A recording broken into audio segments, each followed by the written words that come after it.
السلام عليكم ورحمة الله وبركاته، ازيكم عاملين ايه؟ يا رب تكونوا بخير. وحشتوني كتير كتير. النهارده بقى ان شاء الله جيت لكم فيديو جديد. بصوا، فيديو من الدار للنار على طول، من المقدمة للشغل للهرية. بصوا يعني انا مش قادرة اوصف لكم. ده كده كان الساعة 9 الصبح، 9 الصبح. اللي هو ايه يعني، كنت وديت بير المدرسة وبعد كده جيت. وطبعا الراجل اللي هو بتاع الشركة بتاع التلاجات، يعني بتوع الضمان وكده، فكان جايلي علشان خاطر التلاجة. عايزة اقول لكم التلاجة موالها موال. انا يعني تقريبا يعني بقالي حوالي ممكن 3 اسابيع في موضوع التلاجة ده. الشركة او الضمان رايح جاي، رايحين جايين رايحين جايين. والله بصوا مش قادرة اقول لكم يعني. فبصوا يعني الواحد كده اول ما صحي قال يا فتاح يا عليم يا رزاق يا كريم يلا اعملي التلاجة. يعني انا كنت هعمل التلاجة، بس انا فعلا كنت مأجلاها لحد ما اشوف الشركة هتعمل معايا ايه او الضمان هيعمل معايا ايه. فهو خلاص قرروا بقى النهارده ان هم ان شاء الله يحلوا الدنيا دي كلها، وان انا بقى لازم اعمل التلاجة. مش والله كنت هعملها، بس يعني مش على الصبح كده، يعني مش هغير ريقي بالتلاجة. بس يلا مش مشكلة، كان لازم ان انا اعملها اول حاجة بسرعة، عشان الحاجة اللي انا مفضياها في الطرقة زي ما انتم كنتوا شايفين كده. منظر الطرقة الفريزر، الحاجة كلها مطلعة منها، فكان لازم ان انا اعملها في السريع. بصوا التلاجة كان أول حاجة بتعمل إيه، إنها بتسرب التبريد بتاعها من عند الفريزر كده. الجوان اللي هو لما بتيجي تقفل باب التلاجة بيقفل كده في التلاجة ذات نفسها، في كده تلاقي زي حتة جلد كده، ده اسمه جوان. الجوان ده كان مفكوك كده من مكانه، فما كانش بتلزق قوي في الباب، فبيبقى في حتة كده بتسرب التبريد بتاعها. فاتصلنا بيهم الصراحة، يعني الضمان كويس جدا جدا. يعني بجد ضمان توشيبا ده حلو قوي، يعني خدمة ما بعد البيع بتاعتهم كويسة جدا. يعني الواحد لما يجي يشتري جهاز كبير كده زي التلاجة او الغسالة او البوتاجاز، بيشوف اول حاجة خدمة ضمان ما بعد البيع. فبجد هم يعني ممتازين في الحتة دي. فاتصلنا بيهم فجه المهم عمل مية سخنة مش عارفة ايه، مرة صورت لكم قبل كده. وبعد كده قال ايه، لو ما نفعتش ايه اتصلي بينا تاني وايه ونيجي بقى نغير، يعني ما بيغيروش برضو على طول. المهم مشي، وبرده زي الحكايه زي ما هي. فاتصلنا بيهم فجم راح مغير الجوان وحط جوان جديد. تمام كده، خلاص كده خلصنا من موضوع الجوان. مفيش يومين لقيت التلاجة فصلت لوحدها. يعني انا ما اعرفش ازاي. يعني انا اليوم ده ساعتها كان عندي الاكل، فما ما فتحتش التلاجة كتير، ما كانش فيه، بس جبت مره ازازه ميه، وطبعا كان لسه فيها بروده، فمش واخده بالي ان التلاجة فاصله. فجايه بفتح الفريزر لقيت لكم ايه، اللي هو حاجات بقى كده نازله من الفريزر، حاجات سايحه. ايه ده، مش معقوله. ببص التلاجة لقيتها فاصله خالص. المهم اتصلت بيهم الساعه 4 الفجر، وقلت لهم التلاجة فاصله، انا مش عارفه في ايه وكده. فراح قال لي طيب خلاص ماشي، ان شاء الله انا ابعت لك يعني يعني حد يعني في اقرب فرصه. قلت له مفيش حاجه اسمها اقرب فرصه، انا التلاجة فاصله، الحاجه بايظه، الحاجه هتترمي في الشارع. فقال لي طب خلاص يعني اول ما يبداوا اللي هم يعني العمال او الصناعيه يعني هيروحوا الشغل، هنجيب لك على طول اول واحد. ففعلا هم بيبداوا من الساعه 9، كان الساعه 9 بيخبط. المهم قال ده في حاجه في الموتور من ورا، حاجه كده بتبقى في الموتور كده، جهاز كده مش عارفه ده يعني بتاع ايه. المهم ده اتحرق. طيب ها وايه، طب احنا ما عملناش حاجه، احنا ما جيناش جنبها، انتوا كلكم شغلكم انتوا فيها، احنا ما جيناش جنب التلاجة بقالها معانا ما شاء الله 8 سنين، لا اشتكت ولا كلت ولا ملت ولا اي حاجه.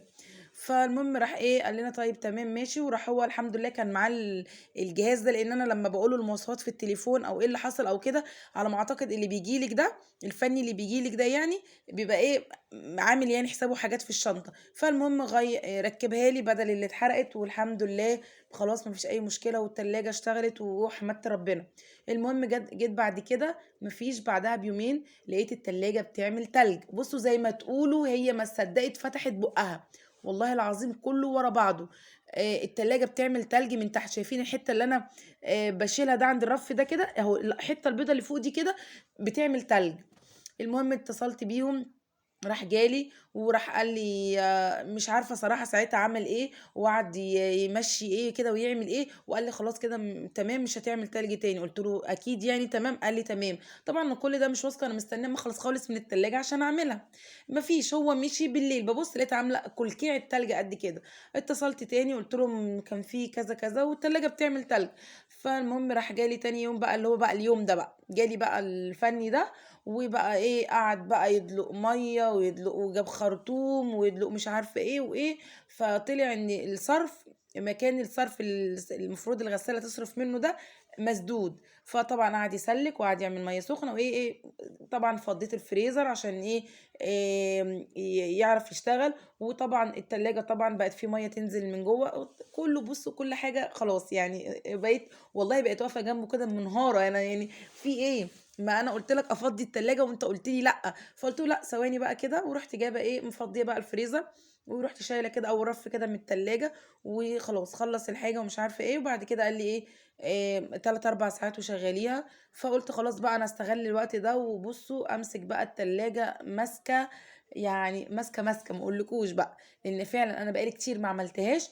وموضوع ان هي فيها مشكله كل شويه دي حاجه معكنين عليا. عارفين لما تكون المشكله في جهاز كبير زي كده بتبقى الواحد ايه، بيبقى الواحد متضايق. الواحد مش هيقدر يقوم يجيب الجهاز ده تاني يوم على فكره، ولا الشهر اللي جاي ولا الشهر اللي بعديه. طبعا يعني بعد الاسعار اللي احنا بقينا نسمعها الخياليه دي، فطبعا اللي عنده حاجه بيحافظ عليها وبيمسك فيها. وبصوا والله بجد يعني الواحد على قد ما يقدر بيحافظ على الحاجه اللي عنده.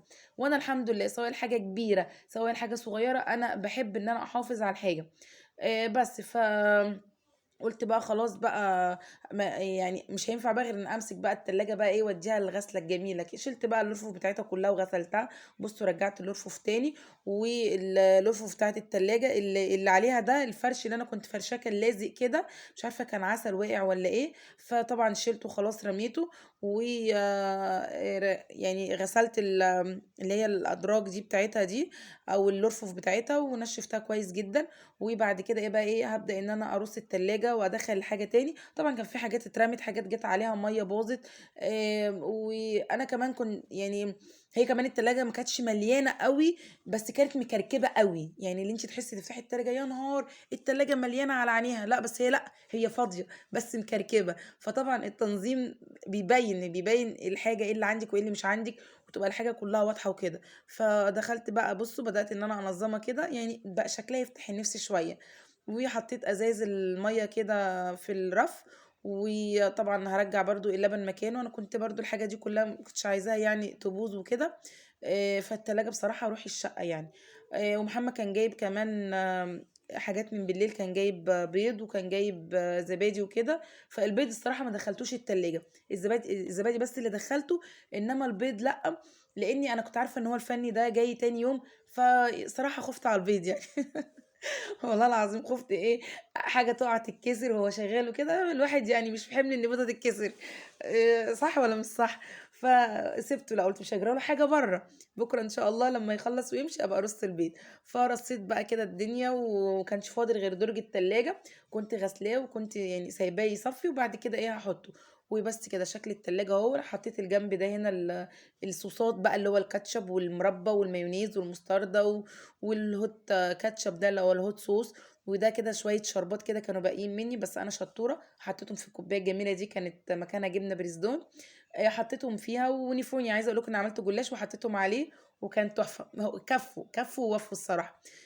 بس كده يعني خلاص انا بص خلاص التلاجة بص هتلاقوها فاضيه.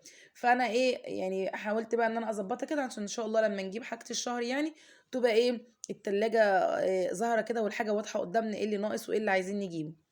المهم بعد كده طبعا عملت الغدا. بص انا هشارككم النهارده يوم كده تخطيف كده يعني مش هجيب فيه تفاصيل قوي. الغدا النهارده كنا عاملين سمك. فطبعا السمك عملت معاكم كتير، كنا عاملين سمك مكاريلي مشوي وسمك بولتي، يعني اكلتنا المفضله. فطبعا كنت عاملاه معاكم قبل كده فما جبتوش يعني. بعد كده بقى بعد ما خلصت كده قلت بقى ايه لا احط غسيل بقى يعني احط حطه بقى حتى يا بطه. فبصوا كمية غسيل ما اقولكوش والله العظيم ما بتخلص. يعني اهو الحمد لله. يعني تلاقي على الحبال بره وتلاقيني هنا بحط غسلة غسيل، وتلاقي عندي غسيل عايز يتطبق، وتلاقي ممكن غسيل يكون عايز يتنشر كمان، وغسيل عايز يتحط. يعني عايزه اقول لكم انا ممكن بفضي الغسيل ده ان انا ممكن احطه في الغسالة. يعني اوقات مثلا بيبقى عندي غسيل منشور بره وعندي غسيل عايز يتطبق وعندي غسيل بقى في الحتة دي بتاعت اللي هو المكان بقى ثبت الغسيل، او عامله غسله كده ومظبطاها وحطاها في الغساله مظبطاها، يعني مش هنشر بقى عندي غسيل منشور بس انها ايه فضت لي مكان. فضيت لي مكان بره في السبت، وتاني يوم اقوم ايه ابدا غسلاه. فالمره دي بقى ايه، لا قلت بقى هشغل بقى على الغساله. طلعت كده بقى الفلتر بتاع الغساله، وببدا ان انا انضفه. طبعا بيكون شايل بلاوي بجد، الفلتر ده لازم يتنضف. يعني انا بنضفه الصراحه كل غسلتين، يعني مش كل غسله مثلا، لا بنضفه كل غسلتين كده. فبلاقيه يعني بيبقى متروس. وبعد كده انا كده سايبه الغساله انها تملى ميه، وبحط المسحوق يعني بسيبها تملى وتلف كده في ايه، يعني هي بتلف يعني مثلا ممكن تملى نص الغساله وتبدا تلف لها لفتين كده. فحطيت هنا المسحوق اللي هو الاوكسي الجيلي ده اوتوماتيك. وبعد كده هبدأ بقى ان انا احط الغسيل بتاعي. يعني المسحوق الاوتوماتيك ده انا بجيبه، وبجيب برضو المسحوق البودرة العادي الاوتوماتيك. يعني بستخدمه لهدوم محمد بتاعة الخروج، هدومنا بتاعة الخروج، الفوط وحاجة البيت وهدوم البيت. بستخدم المسحوق اللي هو العادي، اللي هو اوكسي برضو، بس اوكسي العادي. فيعني كده يعني من ده على مرندة، يعني فاهمين. كده كده هي فوق اوتوماتيك، فعادي بتاخد مسحوق عادي. فليه ما استغلش كده. بس خلاص بقى كده حطيت بقى الغسيل وخلاص. بعد بقى مكاننا حمزة وبيري كانوا عايزين فشار. فقلت خلاص يلا مش مشكلة، نعمل لكم حبة فشار كده، ايه يعني إيه يقعدوا ايه يتسلوا بيهم يعني. هم الصراحة بيصدعوني لما يعوزوا حاجة، بيفضلوا واقفين على دماغي لحد ما اعملها لهم. فقلت خلاص مش مشكلة، الحمد لله جت على فشار، ما جاتش على كيكة بقى لسه نقوم نقعد نعجن ونخبز ونعمل. فقلت يلا مش مشكلة، الفشار سهل وسريع. عملت لهم بقى كده شويه فشار حلوين. قال لي يا ولاد الفشار ب 38 جنيه؟ ليه؟ ليه ايه اللي حصل في الدنيا؟ الفشار ب 38 جنيه؟ والله العظيم كتير جدا. لا بجد يعني سعره بقى مش عارف. فعملت كده قلت لهم ماما انا هحط لكم الحبه دول وخلاص بقى، يعني احنا لازم نقتصد. بس ما شاء الله هو بيعمل كميه. فطبعا هنا الاستاذ حمزه كان واقف عمال، بصوا شايفين بيلقط والله ما بينساش نفسه. وعمال بيتخانق هو بيري، انا اللي اخد الاصفر وانا اللي اخد مش عارفه ايه. فخلاص الحمد لله اتفقوا ان كل واحد ياخد اللون اللي هو عايزه. وطبعا فشار يبقى طعم الجبنه. فحطيت بقى كده طعم الجبنه بتاعي على الفشار. عايزه اقول لكم بقى بيبقى طعمه تحفه، عامل زي الجاهز بالظبط واحلى كمان. وبس كده خلصت. وده كده كان الفيديو بتاعنا النهارده، حبيت ان يبقى كده فيديو خفيف على قلبكم. ولو عجبكم الفيديو متنسوش بقى تعملوا لايك، واستنوني في فيديو جديد. وبحبكم في الله، ومع السلامه.